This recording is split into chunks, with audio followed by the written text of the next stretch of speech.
O Brasil vai ficar diferente com as mudanças climáticas e você vai ver aqui no Cidades e Soluções o que muda daqui para frente na produção de alimentos, na geração de energia elétrica, no planejamento urbano e na ocupação das áreas costeiras do país.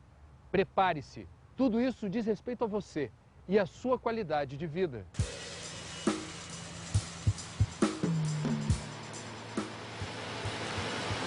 Na questão alimentar, na produção de alimentos, há um prejuízo bastante grande com referência à produção de grãos, ou seja, a alimentação básica do brasileiro. Milho, arroz, feijão, café.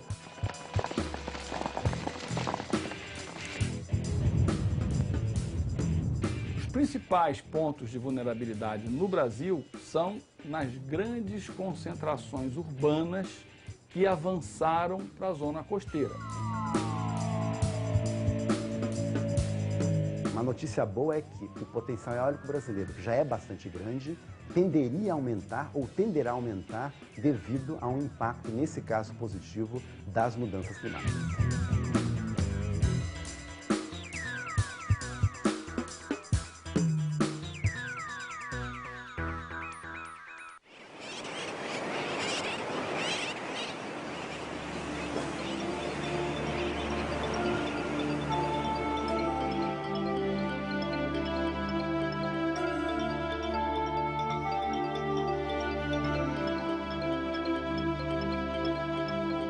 O nível do mar já subiu entre 10 e 20 centímetros no século passado, dependendo da região do planeta. A previsão dos cientistas para este século é que o nível dos oceanos possa subir até 1 metro, no cenário mais pessimista.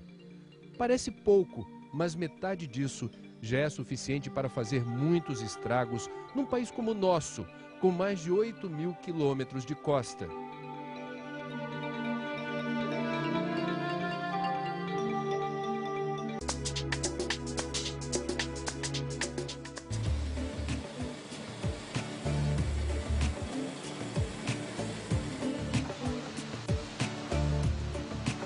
Pesquisadores da Embrapa e da Unicamp já mediram os impactos das mudanças climáticas sobre a produção agrícola.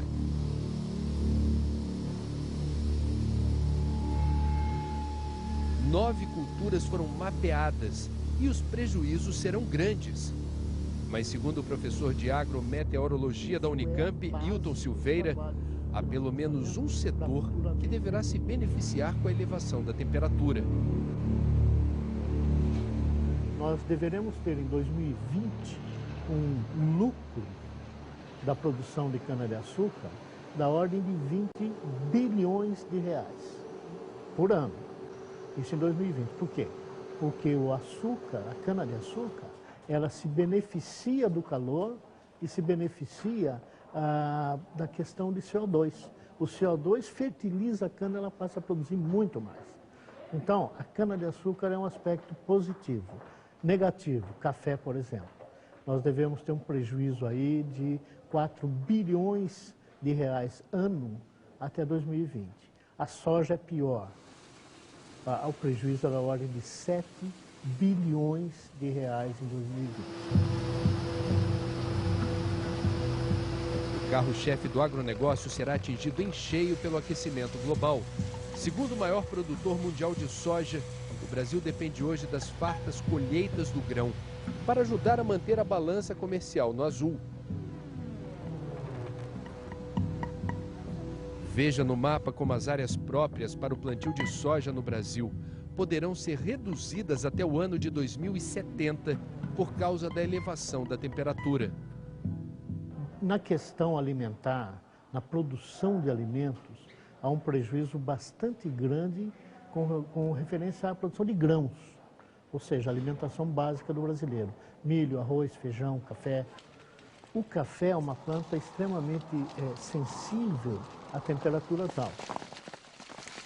Então, quando o café floresce, aí setembro, outubro, na região mineira São Paulo, se houver um único dia com temperatura à tarde maior do que 32 graus, 33, todas aquelas flores branquinhas, elas abortam. Ou seja, elas não se transformam em grãos de café. A produção cai. Ora, com o aumento do número de dias quentes, que isso é previsto, nós temos levantamento disso, a cultura do café vai descer, entre aspas, para o Paraná, Santa Catarina, Rio Grande do Sul e eventualmente Argentina. Porque senão as flores morrem e a produção baixa. Então esse é um caso típico de migração agrícola. De acordo com o estudo da Embrapa e da Unicamp, a região Nordeste, que hoje responde por 5% da produção agrícola nacional, será a mais atingida. Quem sai perdendo é o Nordeste, porque com o aumento da temperatura, nem milho, nem mandioca, que são culturas de subsistência, vão conseguir se desenvolver nas áreas que vão se tornar certamente áridas e não mais semiáridas. Ou seja, o Nordeste tem expectativa de virar basicamente área desértica, sem produzir absolutamente nada. Mega produtor de proteína animal, o Brasil precisa redefinir estratégias em tempos de aquecimento global. A elevação da temperatura vai prejudicar também os pecuaristas e criadores de frango. A pecuária tem um problema sério. À medida que a temperatura aumenta, os pastos começam a sofrer influência da temperatura também, claro, e principalmente influência da estiagem. Porque aumenta a temperatura, aumenta a evaporação, evapotranspiração de água no solo, aumenta a seca. Os pastos sofrem muito com a seca, seja por perder o verde, né, como alimentação de gado, seja por fogo. É um problema sério a questão de fogo em pastagem. Então, à medida que a temperatura sobe, o custo de produção dos pastos para o gado aumenta. Aumenta de uma maneira bastante rápida, por sinal. Se você pegar pequenos animais, galinha, por exemplo, o problema com a galinha é seríssimo. Frango, né, de um modo geral. É seríssimo, por quê? Porque o frango sente muito a alta de temperatura, eles morrem. Uma onda de calor mata frango assim, engaiolado principalmente, né? Mata produções inteiras, como aconteceu em 2003 no estado de São Paulo. Então, esse é um problema. Tem que se criar a condição de subsistência do frango naquela temperatura elevada. Como? Gastando dinheiro para fazer ventilação ou, eventualmente, condicionar o ar. O estudo da Embrapa e da Unicamp aponta saídas para os problemas causados pelas mudanças climáticas.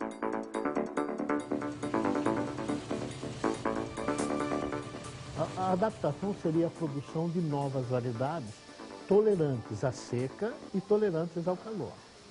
A agricultura, ela tem que ser prevista ou programada pelo menos com 10 anos de antecedência. Para você ter uma ideia, o melhoramento vegetal, o melhoramento de uma planta, para que eu produza, por exemplo, pêssego numa condição mais quente, ou uva, vinho, produção de vinho, né? Então, isso aí demora 10 anos, ao custo de R$1 milhão por ano para cada nova variedade que eu produzir. Demora 10 anos, são R$10 milhões. Mais 3 anos, porque eu tenho uma planta, eu tenho que fazer dessa planta milhares para poder plantar. Isso demora mais 3 anos, em média.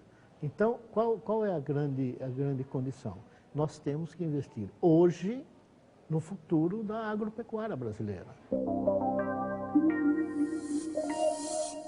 A segunda forma é a mitigação. Por exemplo, para evitar que uma cultura de café sofra o aquecimento e deixe de produzir ou passe a produzir não economicamente. Eu posso plantar, por exemplo, árvores fazendo sombra no café. Então, essas árvores fazem com que a insolação seja menor e o calor seja menor dentro da plantação. Isso é uma forma de mitigação. Isso aí é barato e, tecnicamente, tem uma vantagem que o agricultor, além de proteger o café, durante aí 10 anos, mais ou menos, 20 anos, ele produz outra cultura. Por exemplo, manga, por exemplo, abacate, uma cultura de sombreamento que seja economicamente viável. Isso está sendo feito já no Brasil.